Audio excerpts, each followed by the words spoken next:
Hello, back again. Sorry about that interruption. Now we're back to abuse of power. Now, when somebody's politically connected, and Boyd is a pretty well known name, Boyd. Now, if you know about a judge out of Collin County who was Thomas Boyd back in the 30s or 40s, you will understand he had a very big reputation. Now, Lori Boyd, however, is somehow kin to judges, also that have the Boyd name. It's very interesting to understand now that we move on to Jana Duty.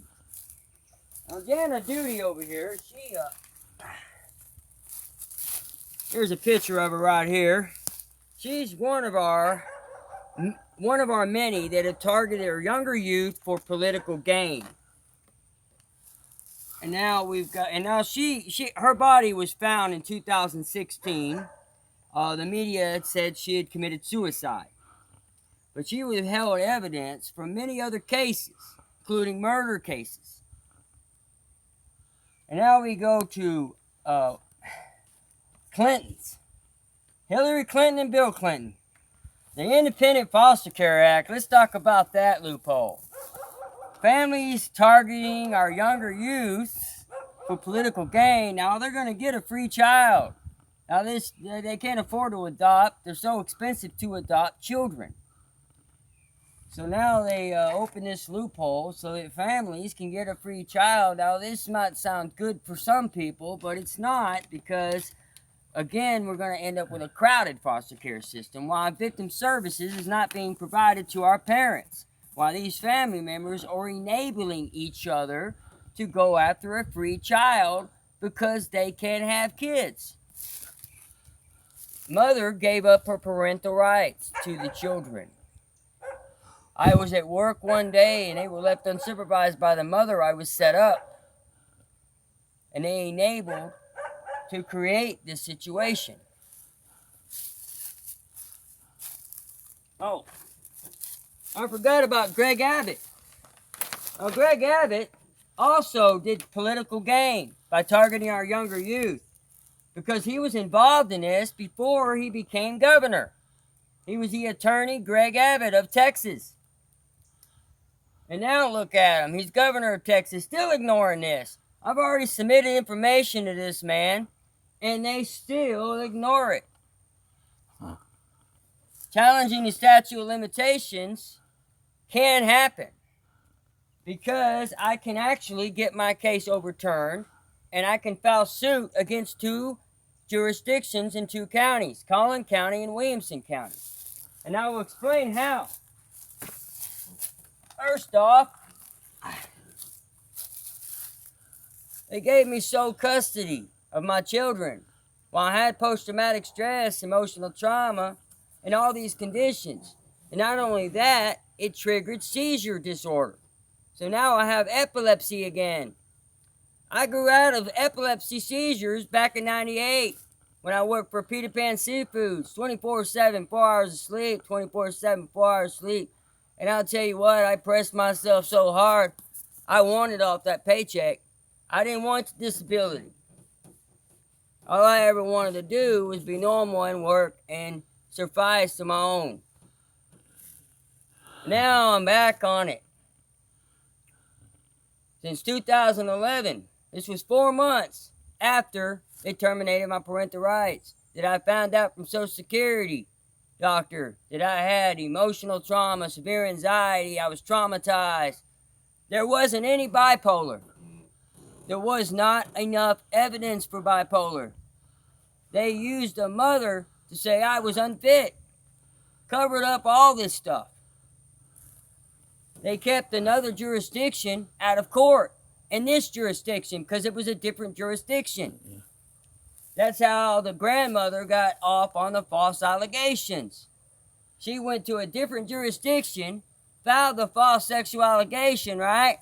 And then she comes back and in Dallas, and I'm going to go ahead and file on her for that, but there wasn't no evidence to support it because it was in another jurisdiction. This again is abuse of power. And the only one that would know about this would be Lori Boyd, who works in the federal bankruptcy court out of Austin, Texas. She had the knowledge, she had the will, she had the know-how.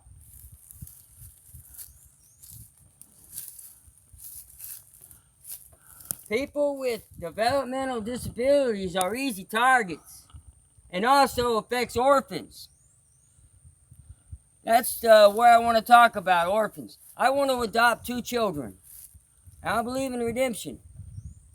And for those 2 children she left locked up in cages and tried to target me for my own children, I say no, that is wrong. I will redeem and I will adopt. And I'm going to free the children she should have adopted long ago. Families enabling family members to target free adoptions who cannot bear children, cannot afford to adopt. Bill and Hillary Clinton are extorting children into foster care. The Independent Foster Care Act in 1999, signed by Bill Clinton. This loophole needs to be closed. We need to do a no statute of limitations where parents don't get victim services provided. They have a right to file for reunification with their children back to them, where they go through a program. We need to unchain this crowded foster care system. And we need to also put this money towards helping orphans so that no parent has to pay for an adoption. That we can support the orphanages so they can get paid to help take care of the children. People should not have to pay for an adoption. This again creates problems.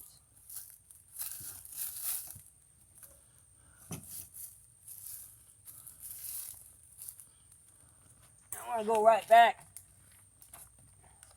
I want to go right back over this right here. It's very important.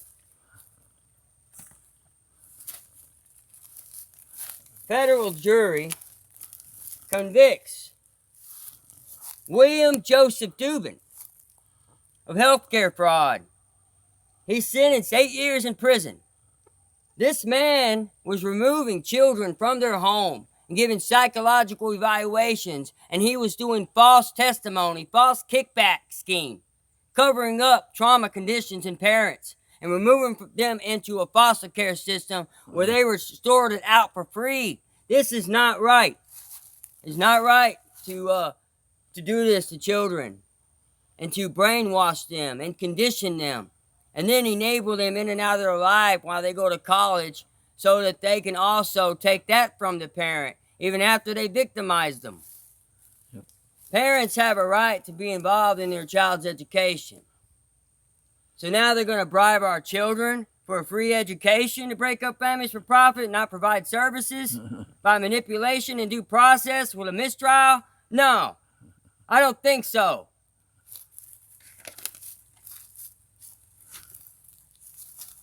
This is the trouble we're in right now. Look at all those red dots. I mean, we're talking about the coronavirus. You know, let's talk about our children for a second. How many Democratic families are fostering children right now with that free adoption program? I mean, we got to count the Republican families versus the Democratic family. And now, children grow up. Eventually, there's no more Republicans anywhere. You know, you can't target a younger youth for political gain or conditioning children to choose a party. Not right at all. It's very, very wrong. And it also creates control and domination. And then eventually only one government. And with that being said, will be very dangerous for all of us. We're about equality. And now, this right here is a human brain. All those beam lights going through there, Family First Prevention Act. You can't justify emotional action. Everybody's different in every way. It helps stop breaking up families for profit. So don't go target someone with a disability and try to condition and try to brainwash and manipulate If they have ADHD, the family already studied them. They pretty much know everything.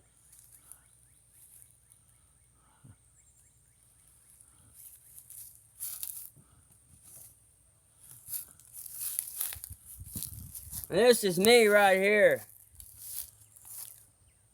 I could have been dead. Because again, you can't justify emotional action. Everybody's different. You cover up emotional trauma using false claims, and then you get foster care money off the child, but you can't bear none. Now you want to talk about adultery being a bad sin?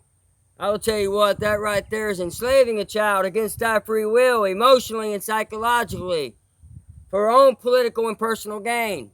That right there, if you think you're going to be forgiven by God, you better redeem yourself. You better think twice, because that redemption should happen before you think you're going to just be forgiven. Yep.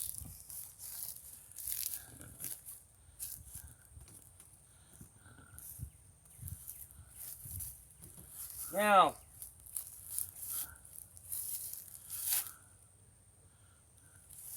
I want to talk about my children. 12 minutes. They were born 10/4, 4/20. I believe in symbolism. My birth name is Feather. It means freedom. It's out of the Bible. There's also a story behind the feather. Back in the colony wars, with independence, with the feather, he was a traitor to his own country, which was Britain. He betrayed and went on the side of the Americans to fight with them because of what the British were doing to us. That's how Feather had the name Traitor as well. People need to get their story straight. They understand, but they don't want to. They don't want to pay attention. And I'm trying to help everybody understand that we don't need to be doing this. This is not right. And my life is valuable. I value my life. They covered up my conditions. That just pretty much told them that they didn't care about me being a father. They didn't care whether I took my own life. They didn't care whether anyone was put at risk. And so this will save us all. And this reunification program will be for all for the children. All for the children. So we can lower tax dollars and we can come together in unity. And there's going to be more to come. More to come. Peace. The end.